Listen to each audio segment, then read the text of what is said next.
जैविक कृषि अनुसंधान और प्रशिक्षण केंद्र गोयल ग्रामीण विकास संस्थान के द्वारा संचालित है। इसके अध्यक्ष आदरणीय ताराचंद जी गोयल जी,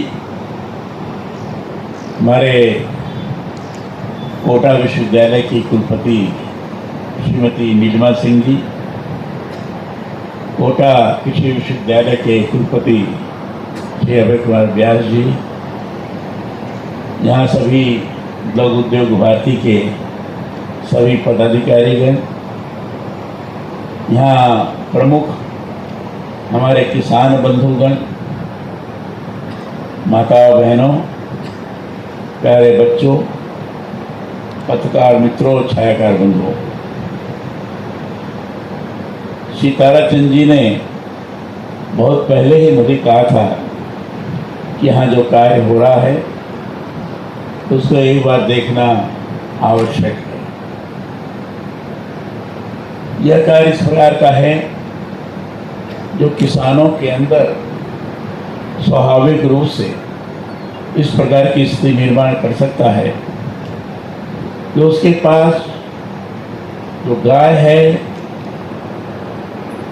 जो गौ हैं, उनके माध्यम से खेती की कैसे पैदावार हो सकती है, जैविक विधि से किसी प्रकार के रसायन का प्रयोग किए बगैर, और अधिकाधिक उत्पादन कैसे हो सकता है, इस दिशा में यहाँ काम करने की कोशिश की गई।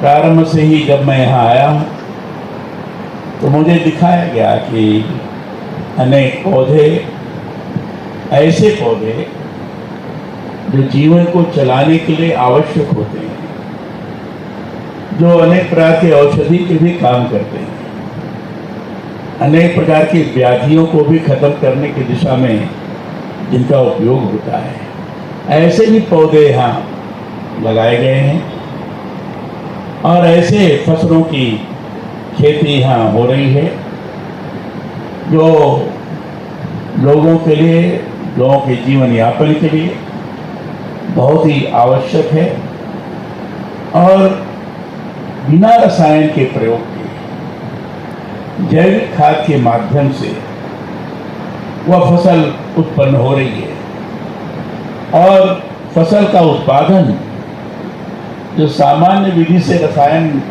रासायनिक खाद के माध्यम से जितना होता है उसका दुगुना तिगुना फसल का उत्पादन है। किसान के खेत में स्वाभाविक रूप से दुगनी तिगुनी फसल के उत्पादन की बढ़ोतरी ये बड़ी ही प्रशंसनीय है और इसको मैंने देखा, पूरा घूमा। अब एक एक फसल के नाम लेने की आवश्यकता नहीं है, एक एक वृक्ष के नाम देने की आवश्यकता नहीं है, केवल इतना ही लगता है कि गाय के गोबर और मूत्र दोनों के उपयोग से हम किस प्रकार का उत्पादन कर सकते हैं, जैविक खेती का किस ढंग से बढ़ावा दे सकते हैं और जैविक खेती भी और जैविक खाद भी बाहर की कोई चीज ला करके नहीं तैयार की जा रही है। यही के जो चीजें हैं जो बेकार हैं, जिसको बेकार समझ कर लोग फेंक देते हैं, उन्हीं को जैविक खाद के रूप में कुछ प्रक्रियाएं हैं, गौमूत्र है, गोबर है, इसको उसमें डाल करके और कुछ दिन के अंदर उसको तैयार किया जा सकता है। वो वर्मी खाद हो चाहे और भी किसी प्रकार की कंपोस्ट खाद हो, ये खाद उसके माध्यम से तैयार हो जाती है और ये खाद के जरिए जैविक खेती हम अच्छी तरह से कर सकते हैं। तो यही सारी चीजें कैसे गोबर और गौमूत्र का उपयोग करते हुए और प्राकृतिक दृष्टि से जो चीजें उपलब्ध हैं उसका ठीक से उपयोग करते हुए कैसे हम कर सकते हैं, इसको दिखाने का प्रयास किया गया। अब यहीं का पानी, चाहे वेस्ट वाटर हो, चाहे बरसात का पानी हो, यही का पानी इकट्ठा किया गया है। मैंने देखा कि बड़ा रिजर्वायर बना हुआ है, उसमें पानी एकत्रित है और उसी पानी के जरिए से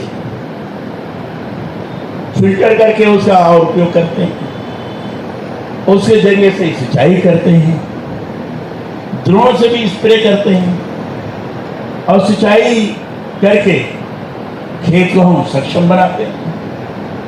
ये सारी चीजें यहां की गई। प्राकृतिक और भी चीजें हैं जिसका हवा का भी कैसे उपयोग करना, सूर्य की किरणों का भी कैसे उपयोग करना, गाय को सूर्य की किरण बराबर प्राप्त हो, इस प्रकार का निर्माण कार्य भी किया गया। सूर्य की किरण अगर आएगी तो गाय को पहले लगेगी। अब सूर्य की किरण पड़ने के पश्चात अनेक प्रकार के पौष्टिक चीजें शरीर के अंतर्गत विद्यमान होती हैं और वो निश्चित रूप से फायदा करता है। ये सारी चीजें बताने का प्रयास किया गया है। प्राकृतिक संपदा का उपयोग, जो जिस माल का उपयोग नहीं हो सकता है, फेंके जा सकते हैं, उसका भी उपयोग, पानी का उपयोग, ये सारी चीजें व्यवस्थित तौर पर करने की ना कोशिश की गई है और उसके आधार पर जैविक खाद, जैविक खेती यहाँ की जा रही है। अब मुझे बड़ी प्रसन्नता है, इन्हें प्रायोगिक आधार पर इनके लैब भी बहुत बड़ी लेबोरेटरी भी है। यहाँ मैंने देखा कि वैसे लोग कीड़ों को लोग मारते हैं, खेतों में स्प्रे करते हैं, कीड़े कीटनाशक स्प्रे करते हैं, लेकिन यहाँ उन कीड़ों को बचाया जाता है जिन कीड़ों से हम ऐसे कीड़े को समाप्त कर सकते हैं जो खेती के लिए नुकसानदायक हैं, और ऐसे कीड़े बचाने का प्रयास किया जा रहा है कि ऐसे कीड़ों को खा जाए। जीवैय जीवस्य भोजनम, जो अपने यहाँ कहा गया है, जीव ही जीव का भोजन है। तो छोटे कीड़े को, कीटनाशक कीड़े को, स्वयं ऐसे कीड़े उसको आहार बना लें और हमारे खेती के लिए, बीज के लिए, फसल के लिए वे कीड़े उपयोगी हो, इसको भी संरक्षित करने की कोशिश की गई। मैंने देखा कि उसका भी किस ढंग से ऐसे कीड़ों को बचाया जाए जिससे फसल ठीक हो, और ऐसे कीड़ों को विनाश के लिए इन कीड़ों का उपयोग किया जाए जो खेती के लिए नुकसानदायक हो, ये भी दिखाने का प्रयास किया गया है। हर चीज दिखाने की कोशिश की गई है। दिखाया गया कि जो खेती है उसमें जो हुआ है तो उसको व्यावसायिक आधार पर उसको कैसा उपयोग किया जाए। तो व्यावसायिक आधार पर उपयोग करने के लिए मशीन लेकर उसका प्रोडक्ट कैसे बन सकता है, उस प्रोडक्ट को भी दिखाया गया है कि मशीन कम दाम की है, कम लागत की है, तो खरीदो और इस माध्यम से। तो ये सारी चीजें यहाँ दिखाने का प्रयास किया गया है। खेती का उत्पादन जैविक आधार पर कैसे अधिकाधिक बढ़े, एक गाय के जरिए से हम कितने अच्छी जैविक खेती कर सकते हैं, उसे गोमूत्र और गोबर के माध्यम से इसको दर्शाने का प्रयास किया गया है। जैविक खाद भी यही के द्वारा नष्ट किए हुए पदार्थ को खाद बनाकर गोबर के जरिए से कैसे हम उसका अच्छा उपयोग कर सकते हैं, ये सारी चीजें यहाँ बताने का प्रयास किया गया है। और मैंने सुना है, जैसे इन्होंने बताया कि हर 15 दिन में, हर 15 तारीख को किसानों का प्रशिक्षण होता है और उस प्रशिक्षण में ये सारी बातें बताई जाती हैं। क्योंकि मैं प्रत्यक्ष पूरा देख करके अभी आ रहा हूँ, इसलिए मैंने जो अनुभव किया है उसको आपके सामने हमने प्रस्तुत करने का प्रयास किया है। हमें आपने कुछ बिंदु दिए हैं कि ये हम लोग काम कर रहे हैं, तो मैं एक बार वो बिंदु पढ़ता हूँ, जब तक कि मैंने अपने उद्बोधन के अंतर्गत उसको आपके सामने प्रस्तुत किया है। परिवार को निरोगी बनाने, शुद्ध आहार, स्वस्थ परिवार की संकल्पना के कारण किया है। स्वाभाविक है, जैविक खेती निरोगी बनाने की दृष्टि से उपयोगी होती है, उसका उपयोग होता है। गो आधारित जैविक कृषि में आधुनिक तकनीक के साथ सामंजस्य बैठाकर खेती करना, आधुनिक जो टेक्नोलॉजी है, मशीनें हैं, बाकी का, इसमें भी इसका सदुपयोग किया गया है। कैसे जैविक खाद हो सकती है, जैविक खेती हो सकती है, आधुनिक तकनीकी का जैसे ड्रोन से स्प्रे करना और भी इस प्रकार की चीज़ें हैं, उसका लैब के माध्यम से उसका बराबर परीक्षण करना कि ठीक है कि नहीं ठीक है, ये सारी चीज़ें आधुनिक तकनीक के आधार पर हैं। एक परिवार 6 सदस्यों के लिए आवश्यक खाद्य सामग्री की वर्ष भर पूर्ति के लिए एक गाय के गोबर गोमूत्र आदि के प्रयोग से 1620 वर्ग मीटर पर एक बाड़ी पोषण वाटिका विकसित कर विभिन्न फसलों का उत्पादन करना। ये हमने आपको बताया कि उसके माध्यम से उत्पादन हो सकता है और उसकी संख्या बढ़ सकती है। रासायनिक खेती के उत्पादन के बराबर प्रथम वर्ष में ही जैविक खेती से उत्पादन प्राप्त करने की विधि विकसित की। उस तकनीकी खेती में निरंतर प्रयोग जैसे ड्रोन द्वारा spray, drip irrigation, green house, प्राकृतिक ड्रायर इत्यादि के माध्यम से किसान के आय के स्रोत विकसित किए गए हैं। प्राकृतिक ड्रायर उसके इस वातावरण के आधार पर इस वायुमंडल में भी इस प्रकार की चीज़ को रखना जिसके माध्यम से हम जो आवश्यक चीज़ें हैं उसको सुखा सकें, ठीक से कर सकें, इस चीज़ को कराने का प्रयास किया गया।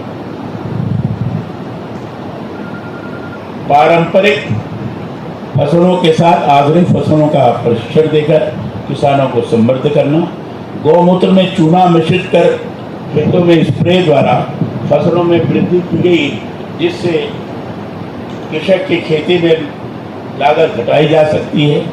भूमि में लाभकारी जीवाणुओं को वृद्धि हेतु ताजे गोबर के उपयोग द्वारा भूमि की उर्वर क्षमता को बढ़ाना, जिससे रासायनिक उर्वरक पेस्टिसाइड्स का उपयोग समाप्त हो सके। गो आधारित खेती से खाद्य सामग्री की गुणवत्ता उच्च स्तरीय स्तर पर बने, जिससे शरीर निरोगी हो सके। तो इस प्रकार की व्यवस्था यहाँ की गई है और शरीर को निरोगी बनाने में, किसानों को अधिकाधिक उत्पादन बढ़ाने में और जमीन की उर्वरा शक्ति समाप्त न होने पाए, इसके लिए नहीं के बराबर रसायन का उपयोग करने के बारे में ये सारी चीज़ें यहाँ प्रस्तुत की गई हैं, जो किसानों के लिए बड़ी लाभकारी हैं। निश्चित रूप से बाकी के लोगों को भी इस दिशा में काम करना चाहिए और गाय के माध्यम से, गाय जहाँ दूध देती है, सारी चीज़ें करती है, उसके माध्यम से खेती को भी हम दुगुणित कर सकते हैं। यह एक स्थिति बन सकती है। मुझे देख करके बहुत अच्छा लगा। मैं इसके लिए ताराचंद जी को, उनके संस्थान को, उनके सभी सहयोगियों को, उनके साथ रहने वाले लोगों को, जो कर्मी हैं उनको भी, और यहाँ के किसानों को बहुत बहुत बधाई देता हूँ, शुभकामनाएं व्यक्त करता हूँ। बहुत बहुत धन्यवाद।